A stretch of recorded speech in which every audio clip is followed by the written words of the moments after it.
bersama saya Wahida Estiningrum dalam sesi belajar kimia. Pada video kali ini kita akan belajar bersama mengenai hidrolisis garam atau kesetimbangan ion dalam larutan garam. Subbab yang akan kita pelajari pada video ini yaitu tentang jenis-jenis garam sampai kepada reaksi hidrolisisnya. Nah, berbicara tentang suatu garam, apa sih itu senyawa garam? Senyawa garam itu merupakan senyawa yang dihasilkan dari reaksi antara asam dengan basa. Jadi reaksi antara asam dengan basa itu menghasilkan garam dan juga air. Contoh garam dalam kehidupan sehari-hari diantaranya adalah yang pertama itu ada kaporit ya. Kaporit itu senyawa kalsium hipoklorit. Itu juga merupakan garam yang bersifat basa. Kemudian ada pupuk ZA yang di dalam pupuk ZA ini terdapat kandungan amonium sulfat. Pupuk ZA ini biasanya digunakan untuk pertanian, dia untuk mensuplai zat hara di tanah dan juga bisa menurunkan pH tanah. Lah, kenapa kok amonium sulfat ini dapat menurunkan pH tanah? Maka hari ini yang akan kita pelajari mengenai sifat-sifat dari suatu garam. Lalu ada juga KCl di sini atau pupuk kalium klorida. Ini adalah beberapa contoh senyawa garam yang ada di kehidupan sehari-hari. Oke, kita lanjut tentang reaksi penggaraman atau reaksi terbentuknya suatu garam. Di sini saya ambilkan contoh yaitu terbentuknya KCl yang berasal dari KOH dan HCl membentuk KCl plus H2O. Kenapa bisa seperti ini? Oke, kita ingat ionisasinya dulu bahwa KOH itu akan terion menjadi ion K+ dan ion OH-, dan HCl sendiri itu akan terionisasi menjadi ion H+ dan Cl-. Lalu plus minnya kita silangkan ya, K+ dengan Cl-, maka akan diperoleh KCl dan OH- sama H+ itu membentuk H2O. Jadi persamaan reaksinya seperti itu.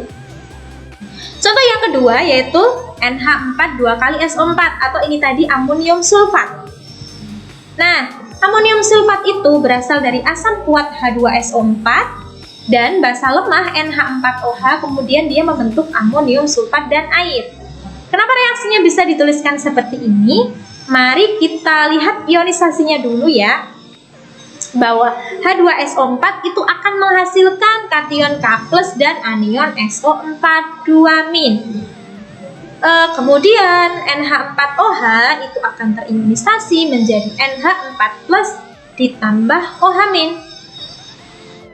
Kemudian H+ dan OH-nya ini akan membentuk H2O dan SO4 2- itu akan berikatan dengan NH4+. Ini tinggal kita silangkan saja. NH4-nya 2 kali, SO4-nya 1 kali sehingga diperoleh persamaan reaksi seperti ini. Ini persamaan reaksinya belum setara ya. Nanti kalau mau disetarakan di sini NH4-nya ini dikalikan 2 kok. 2 koefisien biar setara. Nah, begitu. Selanjutnya garam tadi ya, itu kan dia tersusun atas kation dan anion. Seperti KCl tadi, dia tersusun dari ion K+ dan ion Cl-. Nah, kation garam atau ion positif dan anion garam atau ion negatif dari satu garam ketika berinteraksi dengan air ini akan menjadi penentu pH garam. Apakah garam nanti bersifat asam, bersifat basa, atau bersifat netral. Lalu, kemudian apa sih hidrolisis itu? Ya, hidrolisis ya, kalau kita pecah dari asal katanya hidro yang artinya air dan lisis itu maknanya pecah. Jadi nanti airnya itu akan pecah menghasilkan ion H+ atau ion OH- oleh akibat adanya interaksi dengan kation anion garam. Nah, ion garam di dalam air itu jika berinteraksi dengan air akan membentuk dua kemungkinan, yaitu kemungkinan pertama dapat menghidrolisis air menghasilkan ion H+ atau ion OH-, dan kemungkinan yang kedua itu tidak dapat menghidrolisis air sehingga tidak menghasilkan ion H+ maupun ion OH-. Nah, inilah yang sebagai penentu jenis-jenis garam nantinya. Lalu kation dan anion seperti apa yang bisa menghidrolisis air dan kation dan anion seperti apa yang tidak mampu menghidrolisis air, kita akan bahas. Oke, yang pertama, garam yang berasal dari asam kuat dan basa kuat. Contohnya ada KCl, NaCl, K2SO4 dan lain-lain. Ini saya ambil satu contoh yaitu NaCl. Ini kalau kita identifikasi NaCl itu dari NaOH basa kuat dan dari HCl asam kuat. Di dalam air dia akan menghasilkan kation Na+ dan anion Cl-. Kemudian kation Na+ ini berasal dari basa kuat NaOH sehingga dia merupakan asam konjugasi yang lemah. Jadi kalau berasal dari kuat justru dia konjugasinya lemah, maka tidak mampu menghidrolisis air. Jadi reaksinya kation Na+ ditambah H2O itu tidak terjadi reaksi. Nah, untuk anion Cl-, ini juga berasal dari asam kuat tadi sehingga dia merupakan basa konjugasi yang lemah. Jadi juga tidak mampu menghidrolisis air. Nih, jadi ini juga tidak terjadi reaksi. Maka dari itu garam yang berasal dari asam kuat dengan basa kuat itu tidak mengalami hidrolisis sehingga pH-nya adalah netral sama dengan 7. Sekarang kita ke jenis garam selanjutnya yaitu garam yang berasal dari asam lemah dengan basa kuat. Contohnya ada CH3COOK, CaClO2, NaCN, dan lain-lain. Saya ambilkan satu contoh yaitu CH3COOK. Nah, di sini CH3COO itu berasal dari asam lemah CH3COOH dan K-nya itu dari KOH basa kuat. Sehingga dia di dalam air akan menghasilkan kation K+ dan anion CH3COO-. Ini bisa kalian lihat di tabel kation anionnya ya. Kalau misalnya bingung untuk reaksi ionisasinya. Kita identifikasi satu-satu. Kation K+ tadi berasal dari basa kuat KOH sehingga dia merupakan asam konjugasi yang lemah. Jadi tidak mampu menghidrolisis air. Nah, reaksinya seperti ini. Kemudian CH3COO- itu berasal dari asam lemah CH3COOH, maka dari itu dia adalah basa konjugasi yang kuat sehingga dia bisa menghidrolisis air atau memecah air. Reaksi hidrolisisnya seperti ini, CH3COO- ditambah H2O menghasilkan CH3COOH dan OH-.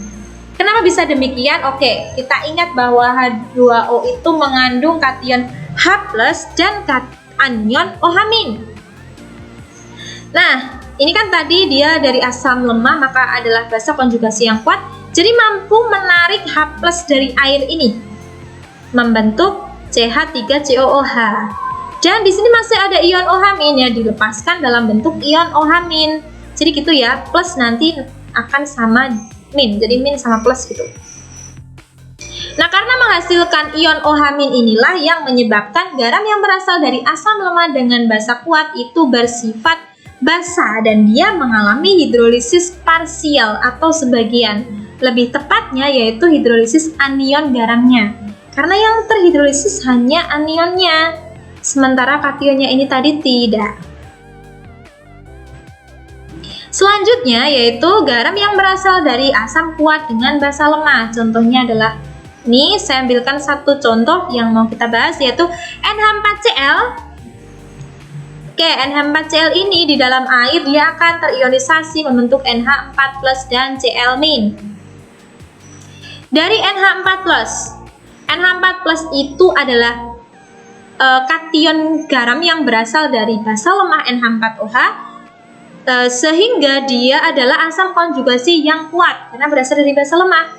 Jadi mampu menghidrolisis air. Reaksinya NH4+ ditambah H2O membentuk NH4OH ditambah H+.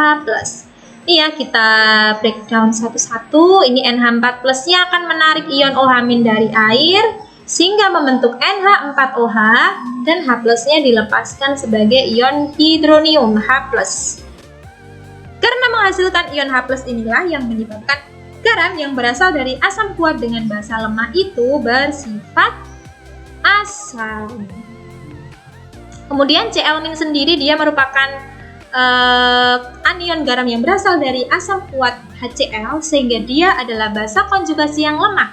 Kalau basa konjugasi yang lemah berarti tidak mampu menghidrolisis air, sehingga reaksinya seperti ini. Jadi dari sini dapat kita ketahui bahwa garam yang berasal dari asam kuat dan basa lemah dia akan bersifat asam karena menghasilkan H+, dan hidrolisisnya tergolong hidrolisis parsial atau sebagian karena hanya kation garamnya saja yang mengalami hidrolisis sedangkan anionnya tidak. Lanjut, yaitu jenis garam yang terakhir adalah garam yang berasal dari asam lemah dengan basa lemah. Contohnya ini, saya ambilkan satu contoh, yaitu NH4 2 kali S atau amonium sulfida. Ini dia akan terpecah menjadi kation NH4+ dan anion S2-. Oke, NH4+ itu adalah kation garam yang berasal dari basa lemah NH4OH, sehingga dia adalah asam konjugasi yang kuat, jadi mampu menghidrolisis air. Reaksinya seperti tadi ya. Kemudian S2- sendiri dia merupakan anion yang berasal dari asam lemah H2S sehingga merupakan basa konjugasi yang kuat, jadi juga mampu menghidrolisis air. Reaksinya seperti ini. Nih H2O-nya ini kan ada H+ sama OH- sehingga S2-nya ini akan menarik H+ dari air membentuk H2S. Disilang ya, hanya 2 S-nya 1 dan melepaskan ion OH-. Nah, di sini menghasilkan H+ dan juga menghasilkan OH-. Terus, bagaimana cara menentukan pH-nya? pH dari asam lemah dengan basa lemah itu ditentukan oleh nilai konstanta ionisasi asam lemahnya atau konstanta ionisasi basa lemahnya. Jika Ka-nya lebih besar daripada Kb, maka sifat garamnya akan asam. Kalau Ka-nya kurang dari Kb, maka sifat garamnya akan basa, dan kalau sama, Ka sama dengan Kb, maka sifat garamnya akan netral. Lalu, garam yang berasal dari asam lemah basa lemah ini mengalami hidrolisis total. Ya, bisa kita lihat ya tadi kation dan anion dua-duanya mengalami hidrolisis. Oke, kesimpulannya jadi garam yang mampu menghidrolisis air atau garam yang mampu mengalami reaksi hidrolisis adalah garam yang salah satunya berasal dari asam lemah atau basa lemah, minimal salah satu. Karena apa? Karena asam lemah dan basa lemah itu akan menghasilkan konjugasi yang kuat sehingga mampu menghidrolisis air. Jadi kesimpulannya, apabila di dalam komposisi suatu garam itu salah satunya ada yang lemah, bisa dipastikan itu akan mengalami reaksi hidrolisis. Apalagi kalau dari yang lemah-lemah ya, otomatis hidrolisisnya akan semakin total. Nah, di sini kita bisa simpulkan jenis garam berdasarkan asalnya. Jika berasal dari asam kuat dan basa kuat, maka akan menghasilkan sifat garam yang netral dan dia tidak mengalami hidrolisis. Kemudian kalau berasal dari asam lemah dan basa kuat, maka akan menghasilkan garam basa yang pH-nya lebih besar daripada 7 dan akan mengalami hidrolisis parsial, tepatnya adalah hidrolisis anion garam. Kalau berasal dari asam kuat dan basa lemah, maka akan menghasilkan garam asam, pH-nya kurang dari 7, sama mengalami hidrolisis parsial juga, tepatnya pada kation garamnya. Yang terakhir, apabila dari asam lemah dengan basa lemah, maka akan menghasilkan pH yang tergantung dari nilai Ka dan Kb. Kemudian tergolong hidrolisis total karena kation dan anionnya sama-sama mengalami reaksi hidrolisis. Nah, sekian pembahasan kita hari ini mengenai jenis garam dan reaksi hidrolisis. Semoga bermanfaat. Wassalamualaikum warahmatullahi wabarakatuh.